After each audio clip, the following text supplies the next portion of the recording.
देख रहे हैं आप, मैं हूं आपके साथ नेहा दुबे। लंबे समय से सुस्त विकास दर की जद में रही देश की अर्थव्यवस्था अब तेजी दिखाती हुई दिख रही है। दरअसल कोरोना से प्रभावित रही अर्थव्यवस्था अब लगता है कि कोरोना को मात दे रही है। देश की अर्थव्यवस्था के लिए अच्छी खबर यह है कि हमारी जीडीपी विकास दर 8.4% पहुंच गई है। 2021 से 22 की दूसरी तिमाही यानी कि जुलाई से सितंबर के बीच दर्ज की गई ये विकास दर उम्मीद से बेहतर है। यह हमारी अर्थव्यवस्था के कोरोना मुक्त होने का संकेत भी है, क्योंकि अब ये कोरोना काल से पहले से भी ज्यादा हो गई है। दरअसल 2019 में अर्थव्यवस्था करीब 35.61 लाख करोड़ था। बताया यह भी जा रहा है कि अब ये 35.71 लाख करोड़ हो गया है। बताया यह भी जाता है कि विकास के रफ्तार को सेक्टर के हिसाब से देखें तो सबसे ज्यादा ग्रोथ माइनिंग सेक्टर में हुई है। यहां विकास दर 15.4% पहुंच गई है। इसी तरह से मैन्युफैक्चरिंग में 5.5%, निर्माण गतिविधियों में 7.5%, एग्रीकल्चर सेक्टर में 4.5% ग्रोथ रही।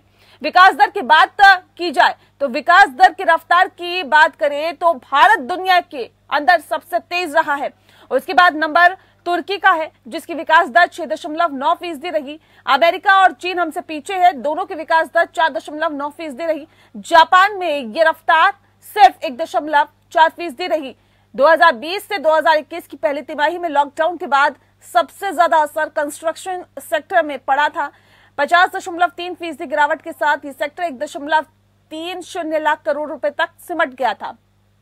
अब इसमें सुधार दर्ज किया गया। कोविड से पहले के स्तर के मुकाबले अब ये महज 660 करोड़ रुपए पीछे रह गया है। 2020 में अप्रैल से जून के दौरान देश की अर्थव्यवस्था 24.4% की दर से गिरी थी।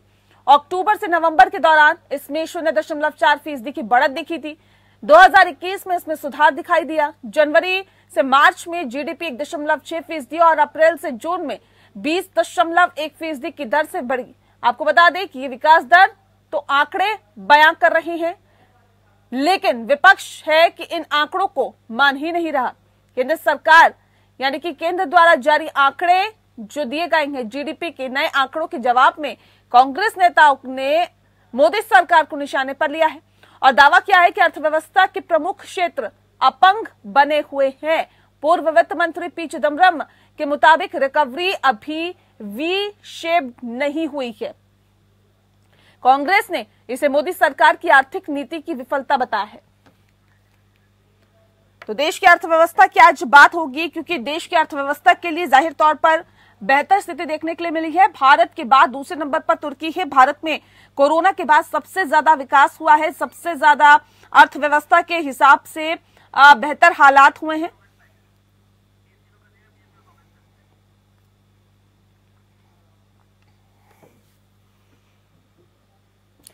और इस पूरे विषय पे आज हम तफसील से चर्चा करेंगे। हमारे साथ खास मेहमान मौजूद है, उनसे आपका परिचय करा देते हैं। इस वक्त हमारे साथ ऋषभ तिवारी जी हैं, लीडर है बीजेपी के।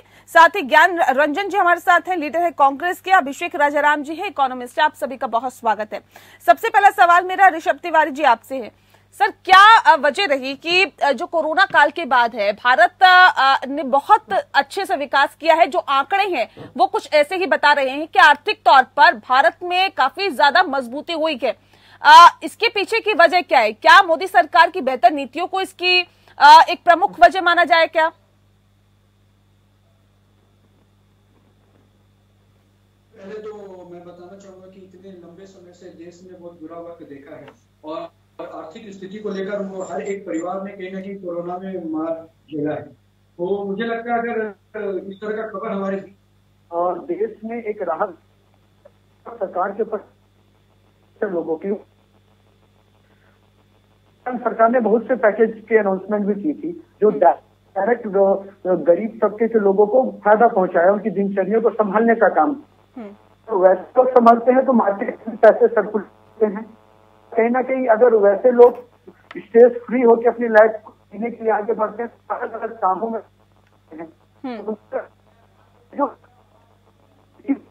जो लोग देख रहे थे कि सरकार ने ये पैसे को इस तरह क्यों सर्कुलेट कर दिया, धनराशि बिल्कुल खाली करती जा रही है, जो बहुत हाइक ले रही है पेट्रोल में, तरह के जो मुद्दे आ रहे थे, उस बावजूद सरकार की केवल और केवल एक ही नीति थी कि देश की जनता को इस महामारी से कैसे से मजबूती से निकाले, ताकि देश की अर्थव्यवस्था लोग कोरोना से भी बचे और जो एक गाड़ी पटरी से उतर चुकी है वो वापस से लाइफ के पटरी पे आके सुचारू रूप से कैसे चल सके। तो ये मकसद था और अब आपको वो धीरे धीरे देखने को मिल रहा है। जी ठीक है। एक सवाल यहाँ पर बहुत महत्वपूर्ण आपसे है मेरा, ज्ञान जी, ज्ञान रंजन जी, क्या वजह है कि आप लोगों को ऐसा लगता है कि जो आंकड़े हैं वो सही नहीं है? इन आंकड़ों पर आखिर आप लोग भरोसा क्यों नहीं कर पा रहे हैं? आप जो बोले आंकड़े पे भरोसा क्यों नहीं करिए, आपको ये देखना होगा कि ये जीडीपी जो हम कंपैरिजन कर रहे हैं किस समय का कर रहे हैं। पहला पॉइंट मैं ये बताना चाहता हूँ कि जो हमारा प्री पैंडेमिक और आफ्टर पैंडेमिक, पोस्ट पैंडेमिक, आप लास्ट ईयर का जो इस तरह का डेटा निकाले Q2 की, जो 2021 to 2022 की है, अभी भी आप देखोगे तो उसमें 35.73 करोड़ का है। और जब प्री पैंडेमिक देखते हैं तो इसी Q2 की 2019-20 में आप 35.84 करोड़ का था। तो there is a still difference. And second point of thing, जो आप बोलते बढ़ रहा है, बहुत अच्छी बात है बढ़ रहा है, लेकिन इससे कुछ आयाम मैं चाहता हूँ। जब आप देखते हो कि जीडीपी निकालने का जो होता है national income plus divided by population होता है। अब नेशनल इनकम के एक वर्टिकल्स होते हैं, जैसे मैन्युफैक्चरिंग यूनिट को ले लो, एक होता है प्राइमरी, सेकेंडरी एंड टर्सरी। हम उसकी बेसिस पे काम करते हैं, तो हमारा दो तरह का होता है इनकम। तो हम जब करते हैं, अभी ये जीडीपी की बात करें, इन्फ्लेशन बेस्ड है, हर चीजों की दाम बढ़ रही है, महंगाई बढ़ रही है। और जिन्होंने सेकेंड बेस या फैक्टर मेथड, जो चीजें पैंडेमिक में बंद हो गई थी, जो चीजें पैंडेमिक में बंद हो गई थी, वो चीजें सुचारू रूप से चालू होना शुरू हुई है। जैसे कि मैन्युफैक्चरिंग यूनिट, आपके रिपोर्ट ने कहा कि मैन्युफैक्चरिंग यूनिट ने ग्रोथ रेट इंक्रीज किया है। इंफ्रास्ट्रक्चर जो बिल्कुल पूरा डम था पैंडेमिक के टाइम, वो स्टार्ट हुआ है। तो जाहिर सी बात है अगर इतनी काम आ रही है, इन्वेस्टमेंट आ रहा है, जो काम रुके हुए थे जिसकी वजह से वो चालू हुआ तो इन्वेस्टमेंट हुआ। और सबसे महत्वपूर्ण बात मैं ये भी बताना चाहता हूँ कि जब एक्सपेंडिचर, जो फिस्कल डेफिसिट भी इसमें आपको भूलना नहीं चाहिए, जो 6.38 का आंकड़ा दिखाया गया है लगभग, वो हमारे पास एक्सपेंडिचर माइनस रेवेन्यू है। इस वक्त सरकार ने इतने सरकारी चीजों को बेच दिया जिससे उनके एक्सपेंडिचर कम हो गए, तो रेवेन्यू सेक्टर को नहीं चाहिए। ठीक है ज्ञान जी, ठीक है ज्ञान जी, बने रहिए हमारे साथ। अभिषेक राजाराम जी भी हमारे साथ जुड़े हुए हैं, अर्थशास्त्री हैं। अभिषेक जी, अब सवाल इस बात, मैं आती हूँ ज्ञान जी, फिर मौका दूंगी आपको कि आप अपना बात रखें, लेकिन फिलहाल अभिषेक जी, सवाल इस बात को लेकर है, जीडीपी के आंकड़ों को देखें तो भारत का विकास दर दुनिया में सबसे तेज हो गया है और कोविड काल से पहले के स्तर तक कहीं ना कहीं जीडीपी पहुंच गई है, या फिर मुझे लगता है कि उससे भी ज्यादा, अगर बेहतरी की अगर हम बात करें तो आंकड़ों की अगर खासतौर पे बात करते हैं तो उससे भी ज्यादा आंकड़े अभी दिखाई दे रहे हैं। क्या कहा जा सकता है कि अर्थव्यवस्था कोरोना मुक्त हो गई है क्या? देखिए, अर्थव्यवस्था पटरी पर तो है, ये बात तो माननी पड़ेगी कि पटरी पर है, लेकिन अगर आप ये कहें कि कोरोना मुक्त हो गई है तो ये बात ठीक नहीं होगी। दूसरी बात, जो कोरोना से पहले भी थी, स्थिति अर्थव्यवस्था की बहुत ज्यादा अच्छी नहीं थी। जी 2019 से स्लो डाउन की बातें हो रही थी और घटते घटते मार्च 2020 जब कोरोना फरवरी मार्च में जब दस्तक दे रहा था तो हमारी ग्रोथ रेट 3.6 रह गई थी, जो कि 2016 में 9% से ज्यादा। तो ये कह देना कि कोरोना मुक्त हो गई है, कुछ जल्दबाजी होगी, क्योंकि हमारी पिछले क्वार्टर में जो ग्रोथ रेट है, जो अप्रैल टू जून वाली ग्रोथ रेट है, उस पीरियड में हमारे पास कोरोना बहुत भयंकर तौर से भी था और अभी भी थर्ड वेव का एक डर बना हुआ। In fact the government has started opening the international airport which could give us a setback. Omicron अभी आ रहा है, बहुत तेजी से बढ़ रहा है, तो opening all of the economy all of a sudden is not good.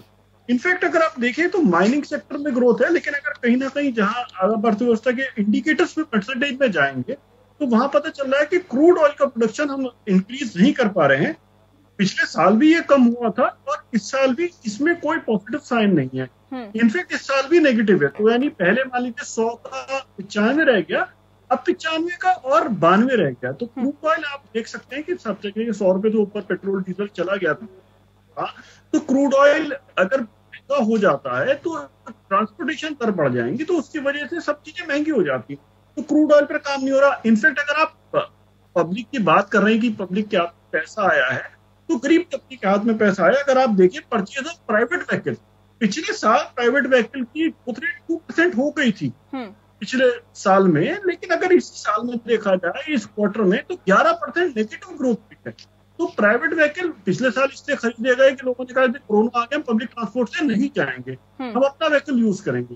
तो सिग्नल्स जैसे LIC है, इन्वेस्टमेंट की तरफ बात करें तो LIC में नॉन लिंक्ड पॉलिसी में भी 3% का नेगेटिव रिटर्न नेगेटिव हो गए। तो लोगों के हाथ में सेविंग्स नहीं, इन्वेस्ट नहीं कर पा रहे, प्राइवेट व्हीकल नहीं खरीद पा रहे, क्रूड ऑयल की प्रोडक्शन नहीं बढ़ रही, मैन्युफैक्चरिंग से जरूर ग्रोथ आ रही है लेकिन सर्विस सेक्टर में रिटर्न नहीं आ रही, सर्विस सेक्टर का कंजम्पशन या उसका ग्रोथ रेट नहीं बढ़ रहा। कहीं ना कहीं जो फॉर्मल इकोनॉमी है, जो बड़ी कंपनी है, उनसे ग्रोथ रेट आ रही है और इसीलिए मार्केट आप देखिए इतना 60,000 तक पहुंच गया। तो ये बड़ी कंपनियों में ग्रोथ है क्योंकि वहां पर टैक्स रेट ऑलरेडी जुलाई 2019 में मतलब आज तक के सबसे लोवेस्ट रेट है। और सबसे बड़ी गलती ये करेंगे RBI की बुलेट से 1,70,000 करोड़ रुपए लेकर कॉर्पोरेट और पूंजीपतियों को 1,45,000 करोड़ का गिफ्ट दे दिया गया।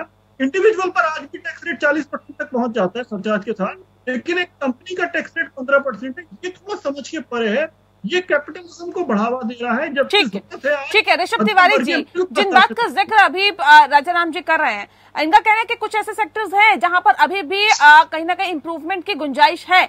उन सेक्टर्स में इंप्रूवमेंट करने के लिए, बेहतर के लिए कदम उठाने के लिए सरकार के पास क्या रोड मैप है? ऋषभ जी, अब सवाल इस बात को लेकर है जिस बात का जिक्र अभी अभिषेक राजाराम जी कर रहे थे कि कुछ सेक्टर्स ऐसे हैं जिसके अंदर सुधार की गुंजाइश है, उनमें सुधार के लिए सरकार के पास क्या रोड मैप है?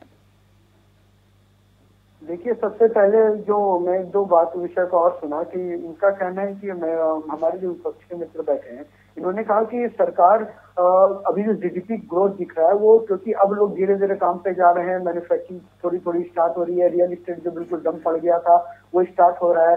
डेफिनेटली पूरा देश और धीरे धीरे पटरी लाइफ स्टाइल के अच्छे पटरी की ओर जा रहा है। लेकिन देखने का विषय ये है कि अगर आज वो काम पे जा रहे हैं तो उनको इतने दिन तक मजबूती से विश्वास के साथ सर्वाइव करने के लिए सरकार ने हर रूप से उनका सपोर्ट किया है, अपनी योजनाओं के तहत हो, चाहे फ्री राशन देने की बात हो, चाहे डायरेक्ट पैसे भेजने की बात हो, थोड़ा थोड़ा उन्हें कहीं ना कहीं सपोर्ट करने का काम सरकार ने जो किया। मैं बता रहा हूँ सर, सुन लीजिए, मैं बीच में नहीं बोला, कम से कम इतना तो टीवी और इंटरनेट और सोशल मीडिया पे आप होंगे कि सच को स्वीकार करने की हिम्मत रखिए। जब गरीब के घर में फ्री अनाज दिया जा रहा हो, जब किसी महिला के जनधन अकाउंट में 500-500 रुपए भेजे जा रहे, उस समय जब 100 रुपए भी लोग के लिए महंगे पड़ रहे थे, और जब किसानों के अकाउंट में 2-2 हजार रुपए दिए जा रहे हो, जब उनका इंश्योरेंस कराया जा रहा हो, और आप कह रहे क्या सुविधाएं दी गई? शर्म आती है, आप टीवी चैनल पर बैठ के झूठ बोलकर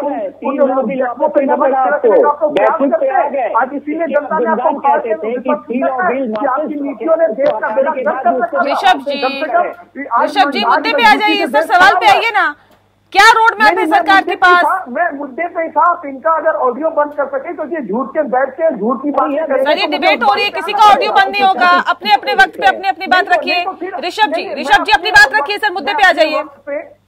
मैं मुद्दे पे ही आया, उन्होंने बीच में बोलना शुरू किया, अगर बीच में झूठ बोलेंगे तो जवाब मिलेगा। अरे बीच में झूठ सरकार नहीं है, यहाँ सरकार ने अंत्योदय सोच के साथ गरीब स्तर के लोगों को मजबूत करने का प्रयास किया है। आज सभी वैक्सीन, ये कहानी नहीं बताइए, योजना का नाम बताइए। वैक्सीन पे इन्होंने सवाल खड़ा किए थे, आज ये वही लोग वैक्सीन ले रहे हैं। इस तरह लोगों को भ्रमित किया, ये बोलते लोग की स्थिति पर बात करेंगे। ये कोरोना में जिन्होंने लोगों का मजाक बनाया, शक्ति पे सवाल खड़ा किया, वैज्ञानिकों पे सवाल खड़ा किया, आज वो मजाक बनाएंगे। भाषण करके आप शांत रहे, आपके बातों के बीच में मैंने नहीं बोला था। ठीक है, ठीक है, योजना का नाम पूछ रहा हूँ। मैंने बताया आपको 20 लाख जो आपका करोड़ के आसपास जो 2020 में अप्रैल के महीने के बाद जो सरकार ने दिया था, 20,000 करोड़ सम्मान निधि की बात हो, सम्मान निधि बोले वो थोड़ा रिसर्च करके MSME सेक्टर के लिए था सर।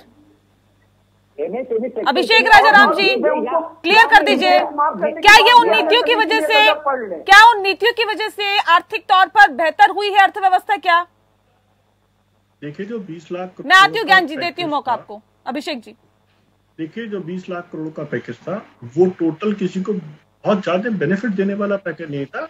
रियल बेनिफिट तो बहुत कम थे, वो ज्यादातर लोन पैकेज था। सरकार ने लोन दिए हैं और लोन से कैश फ्लो की जरूरत पड़ी और वो लोन सरकार को बैंक से लोन मिले और बैंक को लोन वापस हो जाएंगे।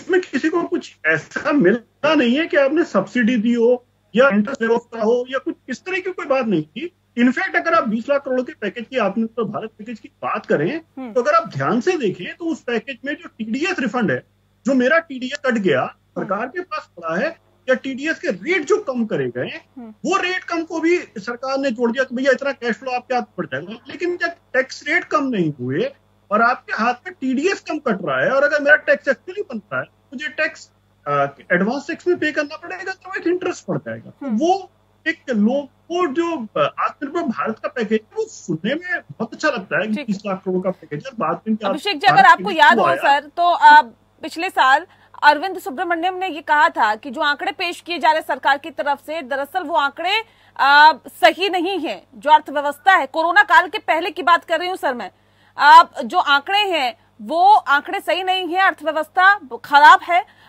उसके बाद ये कहा गया था कि नहीं, ये आंकड़े बिल्कुल सही है, उस पर काफी चर्चा भी हुई थी। लेकिन अब सवाल इस बात को लेकर, जब हम आंकड़ों की बात करते हैं, तो क्या जो सरकार की तरफ से अभी आंकड़े पेश किए गए हैं, जिसका ढोल पीटा जा रहा है, और क्या ये कहा जा सकता है कि इन आंकड़ों के आधार पर अर्थव्यवस्था बेहतर हुई है? देखिए, आंकड़े अगर आप पार्लियामेंट में जो बात चल रही है, जो आंसर दिए जा रहे हैं, उनको ही अगर आप देखें तो अनएम्प्लॉयमेंट का डेटा कुछ इस तरह है कि 9.3% था जब मार्च 2020 का, कोरोना आने से पहले 23.3 हो गया, 8% हो गया था। और आज जो अभी पार्लियामेंट में आंसर दिया गया, दैट इज 9.1। तो कहीं ना कहीं हमारी, अब इसको इस तरह भी मान सकते हैं कि जो अनएम्प्लॉयमेंट की स्थिति 9% के आसपास हमारी कोरोना से पहले थी, वहां पहुंच गई।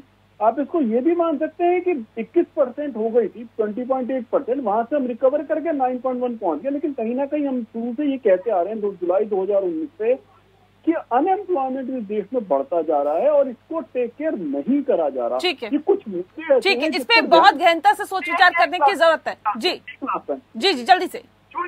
जितनी भी योजनाएं ये सरकार बताती है, ये सारी गरीबों के लिए, मिडिल क्लास के हाथ में क्या मिल रहा है वो बता दीजिए। बिल्कुल, मिडिल क्लास सबसे ज्यादा पिसा है इस कोरोना काल में, क्योंकि गरीबों तक भी राशन पहुंचा और अमीरों को तो कोई फर्क नहीं पड़ा, लेकिन सबसे ज्यादा फर्क पड़ा है मिडिल क्लास को।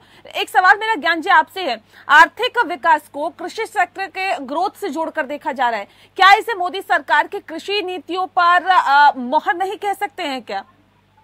नहीं, बिल्कुल नहीं यार। देखिए सीधी बात है, अगर योजनाएं 20,000 श्रमिक दे रहे, अब साथ जो यहाँ पे बैठे उन्होंने बहुत अच्छे से समझाया। मैं 1-2 पॉइंट और ऐड करना चाहता हूँ कि देखिए, कांग्रेस पार्टी ने शुरू से ही, जब से पेंडेमिक आया तब से कहा कि सरकार को कम से कम 6 से 10,000 रुपये डायरेक्ट फंड हर एक आदमी को देना चाहिए जिसकी नौकरी, क्योंकि हम पेंडेमिक में बहुत सारे रोजगार चले गए, कैश फ्लो नहीं है। आप समझिए, बहुत सारी रोजगारें चली गई, बहुत बंद हो गई, अभी भी सुचारू रूप से चीजें शुरू नहीं हुई है, और महंगाई आप देख रहे हो। तो जब तक हम पब्लिक के हाथ में पैसा नहीं देंगे, कैश नहीं देंगे, तब तक हम नहीं सर्वाइव कर पाएंगे। और रही बात, आप जिस योजनाएं की बात कर रहे हो, जिस तरह की बातें हो रही है, लेकिन ज्ञान जी, जिस सूझबूझ के साथ सरकार ने काम किया है, क्या नहीं लगता कुछ हद तक अप्रिशिएट किया जाना चाहिए, या फिर विपक्ष होने के साथ ही सिर्फ क्रिटिसाइज करना ही आप लोगों का काम है? मैंने क्या कहा कि अभी भी कुछ सेक्टर ऐसे हैं जो ट्रिपल डाउन है। मैंने खारिज नहीं किया कि एक गलत डेटा है, हमने कहा कुछ सेक्टर पे अभी भी काम करने की बहुत आवश्यकता है, और ये जो अभी हमें खुश होने की जरूरत नहीं है, क्योंकि अभी हम बहुत खोखले हैं। जस्ट अगर आप कंपेयर करते हो, जीरो से माइनस से जीरो पे आए हैं, क्या हम पहले जो 5 पॉइंट के एग्जाम्पल दे रहा हूँ, हम उससे कंपेयर करेंगे ना नेहा जी। आप चीज को समझिए, जब हम समृद्ध थे, क्या हम समृद्ध बन पाए हैं? नहीं बन पाए हैं। हम जब डाउनफॉल में नीचे चले गए हैं, हम अब एक आम आदमी की भाषा में मैं बात करना चाह रहा हूँ कि कोई लोग समझ सके। आपकी डिबेट है तो सब कुछ कि पहले मान लो मेरे पास 100 रुपए थे, घट के किसी कारण से 10 रुपए आ गए, अब मेरे पास, मैं समृद्ध होना हुआ, मेरे पास 20 रुपया, क्या मैं समृद्ध हो गया? हाँ, मैं कोशिश कर रहा हूँ उठने का, अभी भी रास्ता बहुत दूर है। जो हमारे अर्थशास्त्र ने यहाँ पे बताया राजा राम जी ने, मैं उनसे सहमत हूँ। हमें कहीं ना कहीं डायरेक्ट फंडिंग देनी होगी, जो सेक्टर ट्रिपल डाउन है उसको उठाना होगा और उन सब बातों को लेकर करना होगा। सरकार पे सीधा हर चीज को नहीं उठाना है। चलिए मेरे पास वक्त की कमी है सर, बहुत शुक्रिया आप सभी मेहमानों का हमारे साथ इस खास चर्चा में शामिल होने के लिए। तो जाहिर तौर पर ये एक अच्छी खबर है कि अर्थव्यवस्था बेहतर हुई है, लेकिन और बेहतर करने की यहाँ पर गुंजाइश है और उम्मीद करते हैं कि जल्द ही उस पर भी काम होगा। मुद्दा में इतना ही, नमस्कार।